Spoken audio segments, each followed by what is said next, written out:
Welcome back to the Grid Challenge. It is good to be back. Andrew Kurland here with Davey Siegel.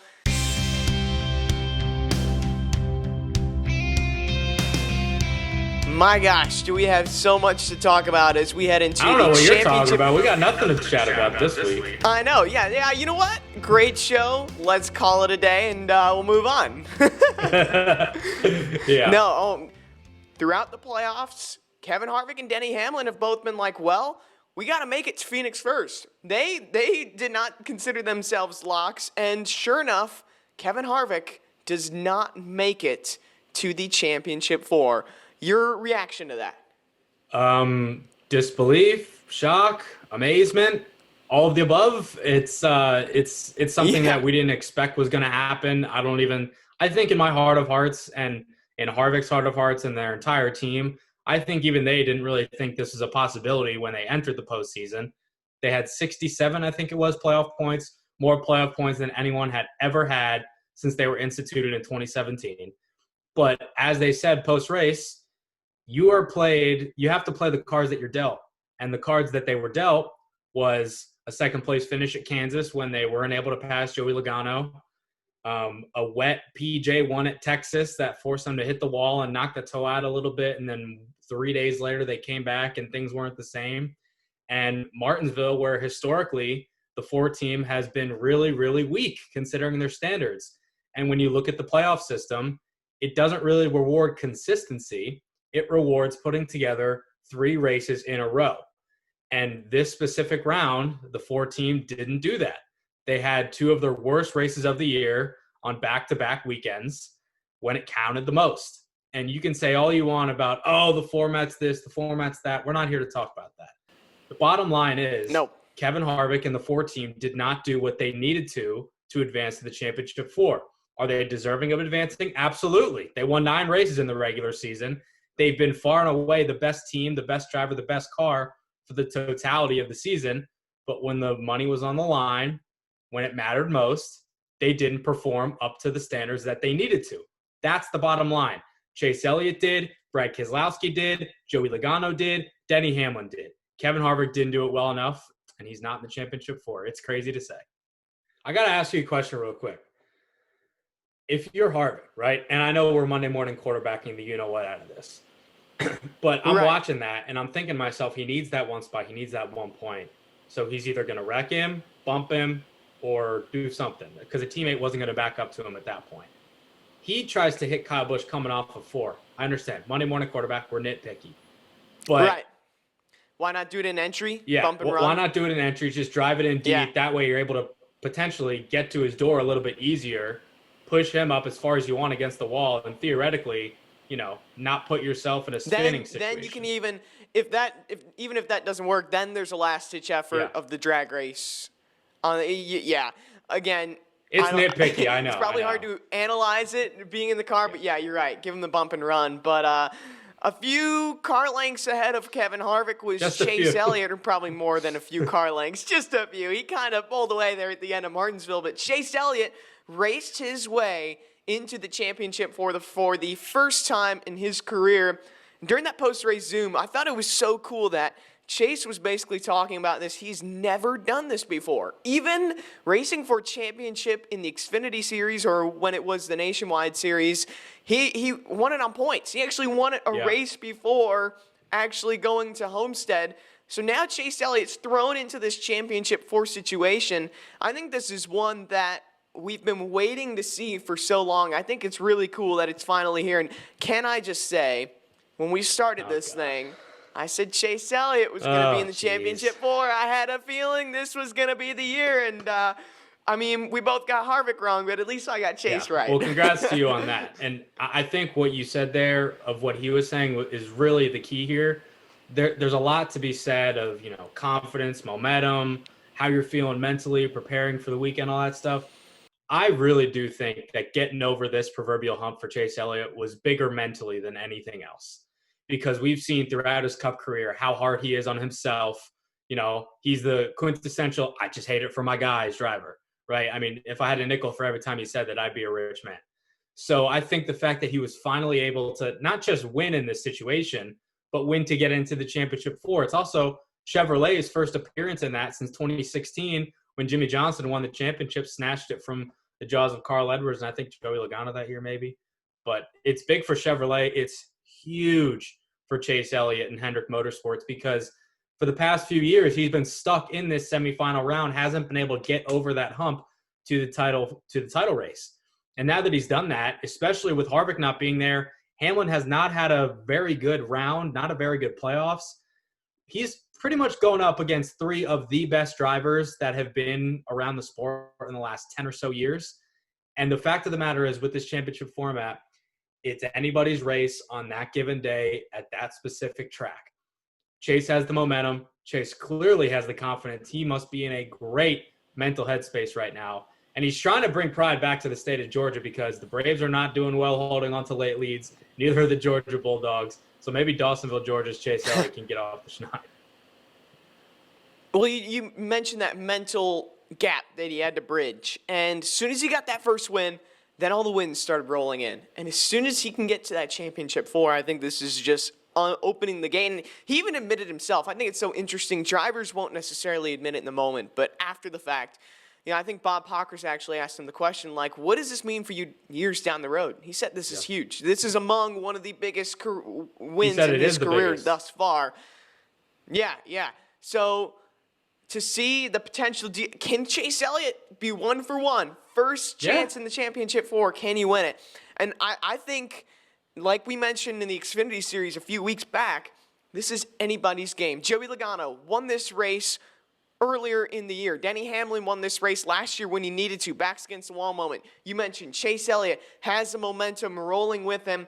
And Brad Keselowski, I think he's one of those quiet guys that is a contender for this. But what does Brad Keselowski have going for him? There's a lot going for him, to be honest. I think Penske has been really solid on the 750 horsepower tracks. Him and Joey Logano, I think, are the favorites going into this weekend. And Joey says that he's always the favorite when you go in there. But even though Brad hasn't had, an amazing playoffs, winning races left and right. P11 earlier in the year at Phoenix, by the way. Yes. So, but I mean, when you look at the 750 package, right? Brad won Loudon, he won Richmond, and I believe that they're taking the same car to Phoenix. And knowing that, knowing that Penske is not really gonna, they're not gonna do anything differently in terms of sharing notes or anything. So, even though Logano won there earlier this year, Brad has been stout in this specific car on these types of tracks with this specific rules package. Plus, he's a former champion. He knows what it takes to get it done. He's not going to be playing nice. I know that for sure. And neither is his teammate. I think if you want to look at it, Brad's not the weakest link. He may have the upper hand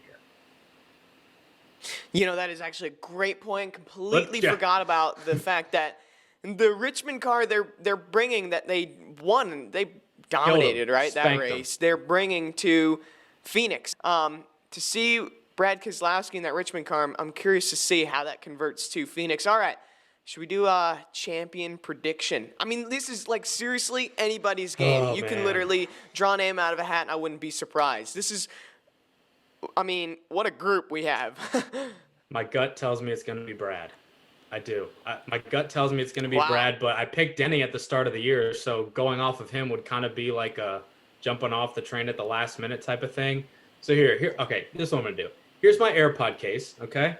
We got a little silver thing on the back. That'll be tails, and the front will be heads, all right? You got to trust me. I'm going to flip it over here, all right? Heads is Brad, tails is Denny, okay? Okay. All right.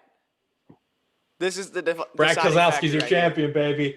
Heads it is. I think Brad's going to win, but I also think Kevin Harvick's going to win the race outright. That's my prediction. Oh, just as a statement move. Yeah, interesting. All right, for me, I don't know. This is so tough because right now I'm between Logano and Hamlin. I think this is Hamlin's, obviously you look at it's Harvick and Hamlin's year to lose. I think Hamlin still, he hasn't quite had the playoff performance that we've been looking for, and especially when you've been looking at like who's been good recently, it's been Logano, it's been Brad, it's been Chase Elliott. So that's my only thing about Hamlin. But then again, in a backs against the wall moment, who can rise to the occasion? It was Chase Elliott at Martinsville. Denny Hamlin had to do it 1 year ago to get into the championship. This is so tough. I think I'm going to stick with my earlier prediction that Denny Hamlin You're going for wins the tails. I'm going for tails. We're going to see if we are right or wrong, but this is going to be, if we had any sort of build up for a race, it was Martinsville, and I mean, there's going to be a lot of eyeballs on this weekend. If Phoenix is anything like Martinsville, if we get like 25% of Martinsville and Phoenix, I think it'll be a successful and we're in for a entertaining great championship race. And you're going to be there, so enjoy that. I'll be living vicariously through you on Snapchat, I'm sure. And we got to cover this real quick. Jimmy Johnson, he's got one race left. My God. I keep thinking back to the conversation that you and Jason Schultz had on your podcast, Redhead Racing Radio, about like, it feels like he's not being marketed correctly in terms of the greatest stock car driver in the history of the sport is going to retire from full-time competition. And like, even though his performance has not been amazing, like we're not hearing about it enough. And I know a lot of that is because fans are not at the racetrack. COVID sucks. There's a whole different animal that's going on in the world right now. But it's so strange to me that in 2 races in the Cup Series, you know, we got Phoenix as a finale and then in Daytona, you know, in 2 races, Jimmy's not going to be there. It's crazy to me because, you know, especially you're younger than me, but all of our lives have been nothing but Jimmy Johnson dominance and perfection. They have been the standard of excellence. And I just hope that he gets a proper send-off because he deserves that more than anybody. And it's going to be weird to see him not in the car full-time anymore. But I think this will be a weekend to appreciate what he's given to the sport, what he's meant to the sport. And hopefully, who knows, if Harvick maybe doesn't have a great car, maybe Jimmy can go and steal one. You never know. Yes, what a send-off. That would be an even cooler walk-off is if Jimmy Johnson like upstages the championship show and wins his final race. That would be the ultimate mic drop. But yeah, no, it's you're right. We've literally grown up in Jimmy Johnson culture. I mean, before I ever dreamed of picking up a microphone, Jimmy Johnson was the guy at our household. And, you know, now we're obviously neutral and we're covering the sport, but it's like there's a little side of me that, you know, everyone wants to see Jimmy Johnson succeed. And I hope he can take that checkered flag. I know he's had some rough goings here in the last couple of weeks, but it's cool. I've grown up in the sport with Jimmy Johnson being that guy in the 48, so that is really strange. I've been talking to Amy Stock, who's Jimmy Johnson's PR person, so that video will be coming out soon this week. I'm going to talk to a few other people who have worked with Jimmy closely and try and get some of those stories to life as we send driver 48 off on his way. But this is the semifinal grid challenge. We're going to do one recapping the championship, but wow, what a fast 10 races it's been. The penultimate grid challenge has come and gone. It's been fun, man. Yes. Yeah, I know. Should this be the elimination show where one person, you know, gets below You are the line? weakest link. Goodbye. Yeah, okay, wait. Heads, I stay. Tails, you yeah, stay. okay. All right, well, we're going to have to see what happens at Phoenix. Can't wait to have 3 champions crowned and end this 2020 season. NASCAR is going to be one of the few sports to have run a complete season in 2020. That's a pretty big deal, so we're going to cap it off. I hope it's a good one, and Davey, I know you'll be watching. I will. You got something for Phoenix? I know I'm putting you on the spot. Oh, man. Better bring your water and stay hydrated because things are going to get hot in the desert. That was bad. That's good.